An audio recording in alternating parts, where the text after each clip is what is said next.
Hello everybody, this is the Anello Grande Show, my personal video blog about things that I have an opinion about. Once again, my name is Gunnar Soros. I'm a cyclist and craft beer lover. Every Thursday night I do a show with my buddy Jonah D. Pasquale. He is the host with the most on Blab IM. We do a thing called Bike Chat.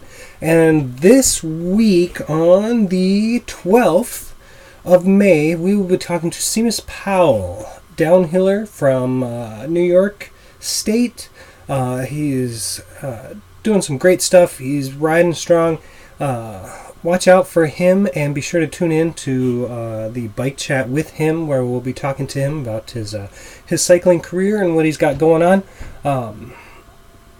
Anyway, today on this video blog, or vlog I guess you could say, I don't know what the correct term is, but today what I wanted to talk about is e-bikes. Now I know there's been lots of talk of e-bikes lately all over the internet and all over in magazines.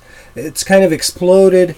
Some people have asked me what my thoughts are on them, and it's a little complicated. We actually talked about e-bikes a little bit on a prior Bike Chat, and I'm sure we could actually do a whole nother show just on different situations and thoughts around them. But today I wanted to talk about e-mountain bikes. And that seems that, there's a couple of things going on there that I want to touch base upon. But first, let me just say that I have not ridden a single e-mountain bike ever. So my opinions may even change if I get a chance to ride one, which I'm hoping that I'm going to reach out to some shop owners here pretty soon, hopefully, and be able to possibly demo one and try to tape that and throw that up. But again, my opinions could change after riding one, or they may not. I may look at it and say, okay, it confirms my thoughts and ideas, or it doesn't. But anyway, e-mountain bikes. I think, part of me thinks that e-mountain bikes are great because it's getting people that may not be otherwise active out and enjoying an activity out in nature. It's kind of one of those things that maybe this is the stepping stone for somebody to actually go out and ride. I also think that it's a great idea for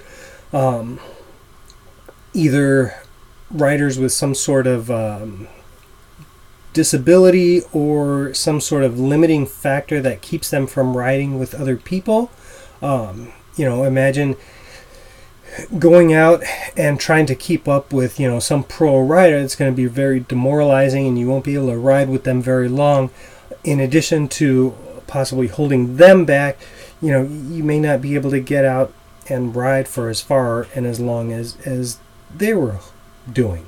So what an e-bike does is that it will hopefully allow people of different abilities and different strengths to be able to ride together. Say you have a husband and wife, a spouse situation, it could just be partners, that they want to ride together, but one is super strong and maybe one hasn't been active before and wants to go and ride, but just physically can't either keep up or go as long as the other person. And so an e-bike would be a great way to keep them together riding, and not having one feel like they're holding the other one back, and not having the other one having to constantly slow down and wait and catch up, that type of thing. So I think it's great in that respect. Now, my main issue with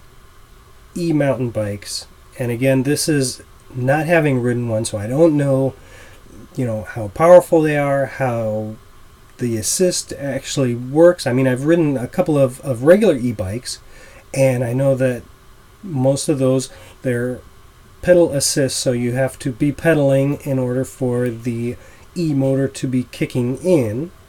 So with that said, on a mountain bike trail, to me, it seems like it's going to get in the way of a lot of our trail access work that, and I mean, please, we're already getting trails and public cycling facilities taken away from cyclists because of things like Strava, where people are publicly posting their speeds, and we're actually having trails shut down because they're going past 20 miles an hour or whatever the speed limit is in that area. Now, what can happen is that, one, you have a public mountain bike trail that a lot of times they're open to other users also, and so you have something with an electric motor on it that will be propelling the rider along, possibly getting into situations where they could be doing more damage than if they were actually pedaling their own under their own power. Also with more people out there that maybe wouldn't normally be out there, there's the trail congestion problem. So, where I'm really hesitant on e-bikes, and especially e-mountain bikes, is from a trail access perspective. The other issue is that there are trails out there that specifically are no motorized access, and so being an e-bike with a pedal assist, does that fall under the category of a motorized vehicle, or does it still qualify as a non-motorized vehicle, i.e. a bicycle, for people to be able to ride on specific certain trails?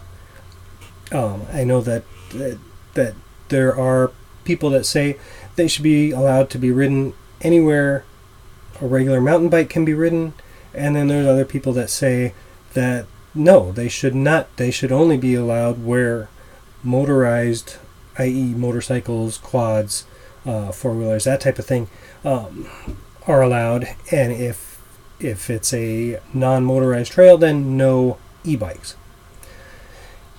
Like I said, it's complicated. I don't know exactly where I stand. I know that there are issues on either side, and so